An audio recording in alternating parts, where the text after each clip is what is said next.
कभी रात में आसमान को देखा है? वो जो अनगिनत तारे टिमटिमाते हैं। कभी सोचा है उनमें से कौन हमारे सबसे पास हैं, बिल्कुल बगल में? तो चलिए, आज हम अपने सोलर सिस्टम से थोड़ा सा बाहर निकलते हैं, एक टूर पर। पता करते हैं कि इस विशाल स्पेस में हमारे पड़ोसी आखिर हैं कौन। तो सवाल यही है, अगर स्पेस को एक पड़ोस मान लें तो हमारे बगल में कौन रहता है? मतलब अगर हमारा सोलर सिस्टम हमारा घर है तो ये कॉस्मिक नेबर्स हैं कौन? क्या वो भी हमारे सूरज जैसे ही हैं, बड़े, चमकीले, या फिर कुछ एकदम अलग? चलिए इसका पता लगाते हैं। लेकिन ठहरिए, अपने पड़ोसियों से मिलने से पहले ये जान लेना जरूरी है कि हम आखिर हैं कहाँ, हमारा एड्रेस क्या है। गैलेक्सी में हमारी पोजीशन को समझना ही इस सफर का कह सकते हैं कि स्टार्टिंग पॉइंट है। देखिए, स्पेस में दूरियां इतनी ज्यादा हैं, इतनी ज्यादा कि किलोमीटर में बात करना तो प्रैक्टिकल ही नहीं है। इसलिए हम यूज करते हैं लाइट ईयर, प्रकाश वर्ष, यानी वो दूरी जो लाइट एक साल में तय करती है। इसको हमारे इस टूर का कॉस्मिक मेजरिंग टेप समझ लीजिए। इसी से हम सब कुछ नापेंगे। तो शुरुआत करते हैं हमारे घर से। ये रहा हमारा सोलर सिस्टम। यहीं से हम बाहर की तरफ देखेंगे। अब इससे एक कदम बाहर निकलें तो हम पाते हैं कि हमारा पूरा सोलर सिस्टम गैस और धूल के एक हल्के से बादल से गुजर रहा है। इसे कहते हैं लोकल इंटरस्टेलर क्लाउड। और ये कोई छोटा मोटा बादल नहीं, ये लगभग 30 लाइट ईयर चौड़ा है। और अब थोड़ा और दूर से देखते हैं, जूम आउट, तो पता चलता है कि ये बादल भी एक बहुत बड़े खाली से हिस्से के अंदर है, जिसे कहते हैं लोकल बबल। ये करीब 300 लाइट ईयर तक फैला हुआ है, जो शायद लाखों साल पहले हुए सुपरनोवा, मतलब बड़े तारों के विस्फोट से बना है। और आखिर में सबसे बड़ा व्यू, हम अपनी गैलेक्सी मिल्की वे की एक स्पाइरल आर्म यानी एक घुमावदार भुजा पर हैं, जिसका नाम है ओरियन आर्म। तो ये रहा हमारा पूरा कॉस्मिक एड्रेस। अब अगर कोई पूछे कि हम कहाँ रहते हैं तो बता दीजिएगा। ठीक है, तो अब जब एड्रेस कंफर्म हो गया है, वक्त आ गया है पड़ोसियों से मिलने का। चलिए झांकते हैं, आखिर बगल में है कौन? कौन है हमारे सबसे करीबी कॉस्मिक साथी? तो हमारा सबसे नजदीकी पड़ोसी कोई एक तारा नहीं है, बल्कि ये 3 तारों का एक पूरा सिस्टम है। नाम है अल्फा सेंटोरी सिस्टम। और ये सिस्टम बहुत ही इंटरेस्टिंग है। क्यों? क्योंकि इसमें है प्रोक्सिमा सेंटोरी, एक छोटा सा धुंधला सा रेड ड्वार्फ तारा जो हमसे सबसे करीब है, सिर्फ 4.2 लाइट ईयर दूर। और साथ ही 2 बड़े सूरज जैसे तारे भी हैं जो एक दूसरे का चक्कर लगाते हैं, एक पूरा परिवार। और यहाँ एक बहुत जरूरी बात सामने आती है कि सबसे पास होने का मतलब हमेशा सबसे ज्यादा चमकीला होना नहीं होता।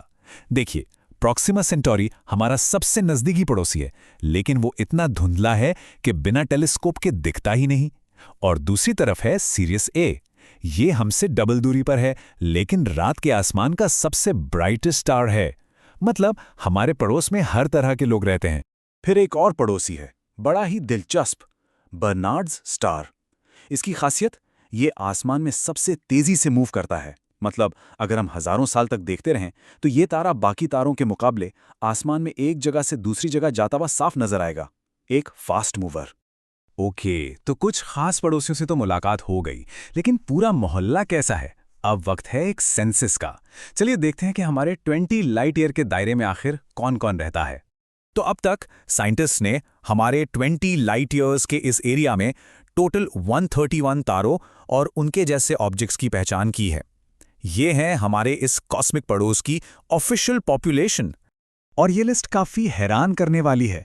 इन 31 में से 61% तो रेड ड्वार्फ्स हैं, यानी छोटे ठंडे तारे जो बहुत कम रोशनी देते हैं। फिर 16% हैं ब्राउन ड्वार्फ्स। इन्हें फेल्ड स्टार्स भी कह सकते हैं, बेचारे इतने बड़े हो ही नहीं पाए कि चमक सकें। 5% हैं व्हाइट ड्वार्फ्स, जो कभी हमारे सूरज जैसे तारों के मरे हुए डेंस कोर हुआ करते थे। और हमारे सूरज जैसे टिपिकल तारे, वो सिर्फ 18% हैं। इसका मतलब क्या हुआ? मतलब ये कि जो हम सोचते हैं और जो सच्चाई है, उसमें जमीन आसमान का फर्क है। हम रात में जो चमकीले तारे देखते हैं ना, वो तो रेयर हैं। असलियत में हमारा पड़ोस छोटे, ठंडे और ज्यादातर अदृश्य तारों से भरा पड़ा है।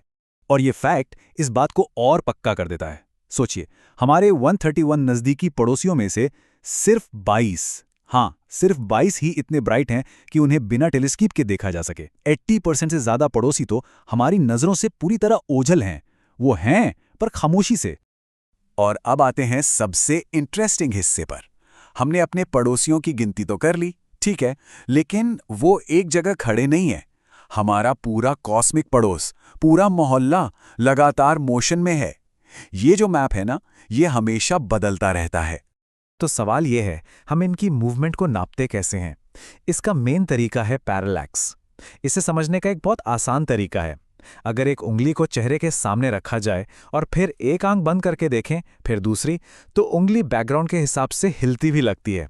बस यही है पैरेलैक्स। एस्ट्रोनॉमर्स भी बिल्कुल यही करते हैं। वो एक तारे की पोजीशन नोट करते हैं और फिर 6 महीने इंतजार करते हैं। 6 महीने बाद जब धरती सूरज के दूसरी तरफ होती है, वो उस तारे की पोजीशन फिर से देखते हैं।